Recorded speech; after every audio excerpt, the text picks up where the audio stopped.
Hey everyone, I'm Adrian. I'm the founder of The Proof, and I'm here today with my friend Steph. Hey guys, I'm the founder of Levitate Foundry. And we're here with Josh, the CEO and co founder over at Human Improvement, who we've all known for a while, so this should be fun. So Josh, just to kick things off, if you want to give us a rundown of your background, your role, and early days of the brand, how you got it off the ground.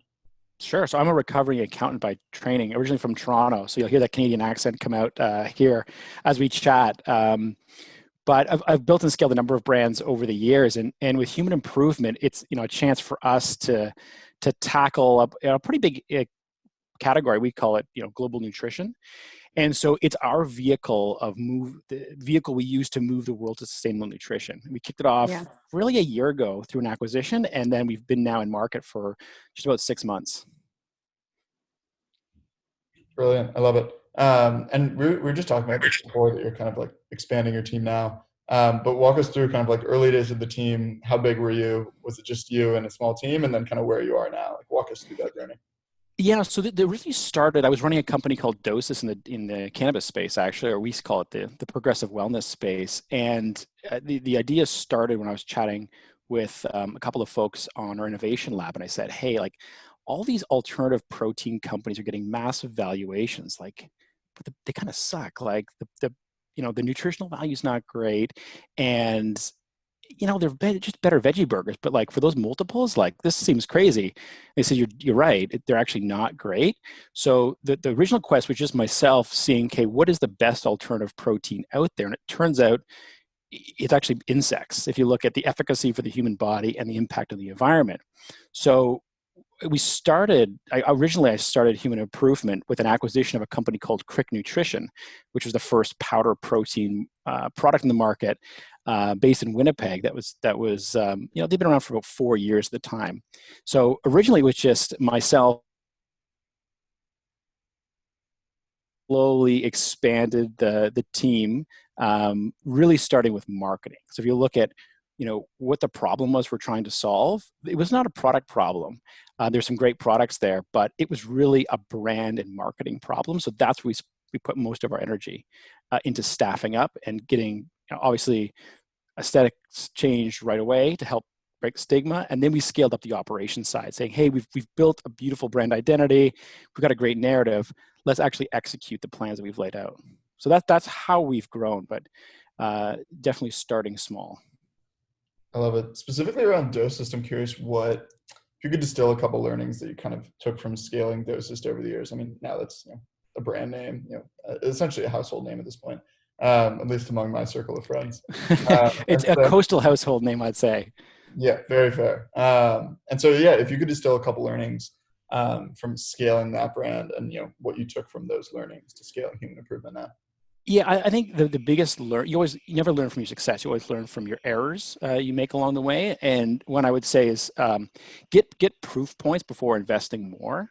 I think we spent a significant amount of capital at Dosist before the proof points were there, and likely not the best use of capital in many cases. So with Human Improvement, it's myself writing the checks in most cases.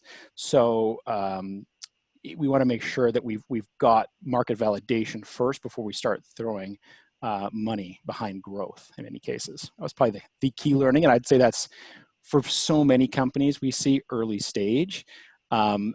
Too much capital can be a very bad thing early on. Yeah, specifically when it comes to like on the topic of capital, not specifically around Dosist, but around Human Improvement.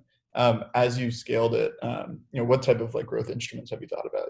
Equity, credit. I know there's a lot of options out there. Yeah, I mean, we first of all set it up, getting the unit economics right, first of all. So having good gross margins on it, which is a key in any product business. Second with that was getting good deal terms set with our manufacturing partners, right? So we've got, with the D2C business, you get paid within 3 days typically. In great situations like subscriptions, you get paid beforehand, which is even better. And then getting terms with our suppliers was key. So we're not tying capital up in working capital or minimizing the amount of capital we are tying up in working capital. Gotcha. Then in terms of raising, I've really written the checks to date for the company. And one of the key learnings I've had over the years is knowing my blind spots are, or at least trying to know where my blind spots are. So what we did is we put together a board of advisors, basically people that can call you out on your stuff, I'll say politely, and identify when you're making mistakes. And we've assembled an amazing team of advisors, and they all wanted to participate in. So we brought a little bit of capital on that way, and now that we're pushing through proof of concept stage and moving into growth phase, we're going to be bringing on a little more capital to help us expedite that trajectory. Gotcha. That makes sense. One of the things I always liked about human improvement, because I remember I was digging around the site, and then I think you'd sent over some samples. One of the things I enjoyed was that it was like a very simple, they were just like a 2 SKU product, like vanilla, chocolate, and then, there's a larger fit and, smaller ones that you could travel with. And that always interested me because some brands will launch with like a 10 product lineup.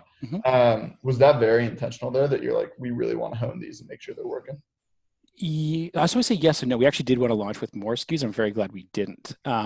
We ended up, so while we have 2 flavors, we actually have a number of SKUs, and because we do single sachets, it's actually pretty easy. So each product each SKU, I should say, was designed very intentionally. So originally we were going to launch with just a 20 pack, which would be a significant price point. It's a $60 entry point, which, while on paper it fits the market, it's a tough sell for people to try something for a first time.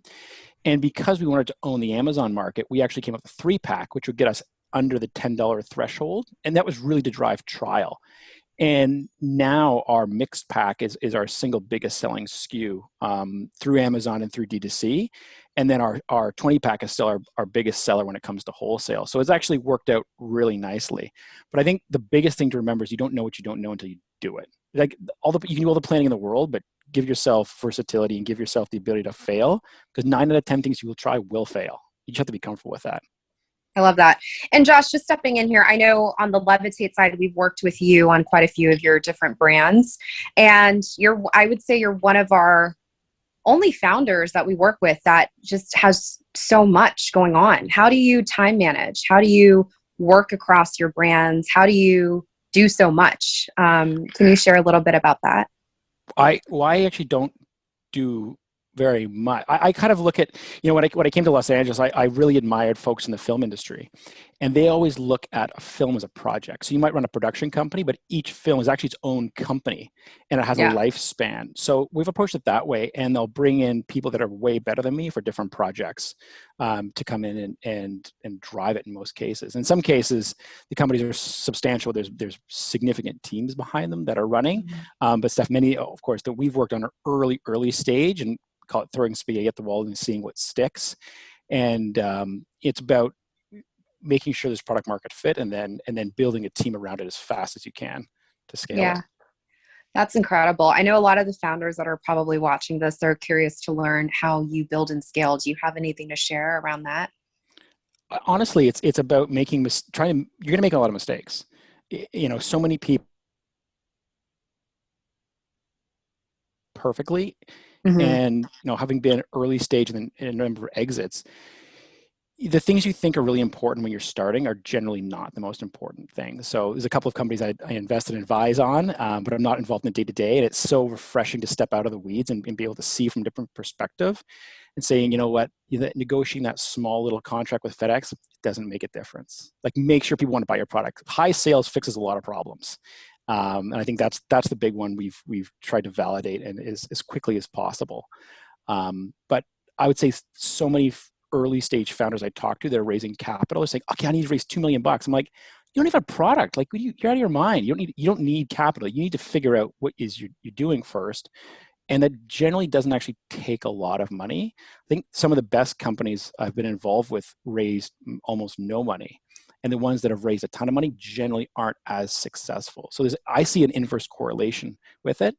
I'll also say a lot of founders kind of have bragging rights around how much they've raised. Whereas those of us that are writing checks with our own capital have a very different perspective, that as soon as you take on capital, it becomes someone else's business and it changes the dynamic completely. And I think that's often forgotten. It's in certain industries. Like, you raised a few $1 million does not mean you've actually done anything, but it gives you hubris in many cases. So I think staying humble and being totally down to make a lot of mistakes and just rolling with it is what you have to do. How do you come back from a mistake, especially when it's your own money that's in the mix? I mean, you try and make the mistakes as small as possible and acknowledge it as fast as possible and move on and just kind of take it in the chin and go to the next. But I usually, I don't try to make mistakes, but you just have to get very comfortable with, I don't like the word failure, but making mistakes very, very quickly. And my teams will all attest, I make them all the time. Learning to accept the failure and roll with it, right? Yeah. Yeah. If you can't do that, entrepreneurial life is not for you. Yeah. There's no, I don't know any successful entrepreneur that hasn't had tremendous failures. I mean, personally, like I had some of my biggest failures were before I was 21, and those life lessons early were very, very helpful. Yeah. It's also less expensive when it's earlier on, right? Because you know what, it's funny. It is yeah. looking back on it, but at the time, it's not. At the time, it's everything, right? So perspective is really important to remember with a lot of cases. And and I think all yourself and of course everyone listening here will likely have stressed over things that 6 months later you're like, that was such a non-issue. It's not critical. So and we all have egos, and I certainly have one. Being able to let that go as fast as possible and using it for good and not letting it hold you back is really critical. And I think that's personally, that's something I struggle with every single day is to let that go. But listen, if it was easy, everyone would do it. Yeah. If you have one piece of advice to give to aspiring founders looking to launch CPG brands, what would you give them? Trust your gut in a lot of cases. Yeah. And with that, don't always ask for advice or be selective of who you ask advice from. So but personally, I've asked, I always love, I'll have an idea and I'll sanity check it against certain people, but just because I think it's a bad idea doesn't mean I won't do it. It just means I'm like, okay, that way it's positioned of that person isn't the customer. Totally fine. Yeah. But it's important is important to vet who is giving you the feedback and why they're giving you the feedback.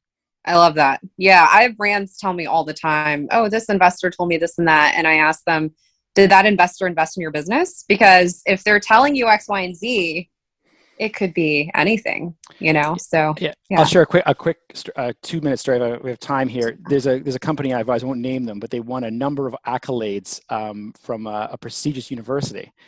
And they were pretty excited about this fact that they had won these. And I said, hey guys, the people that are giving this award, if they were really good entrepreneurs, do you think they'd be working as a college professor, or do you think they'd be out there building a business? And that was a kind of aha moment for them, saying, you've won a bunch of awards, but that doesn't mean anything. It means you've convinced people that you're worthy of an award relative to the other group. So the only way you'll know if it's successful is if people buy it. Right? If people put down their credit cards and take the product, that's a pretty good proof point you've got. But other than that, nothing else really matters. I love that. So true. I think we only have a few minutes left, so to end things on a bright note, if one, you want to walk through, a couple big wins over the past quarter or close of 2020, would love to hear that, and then any exciting expansion plans you have, for the rest of this year.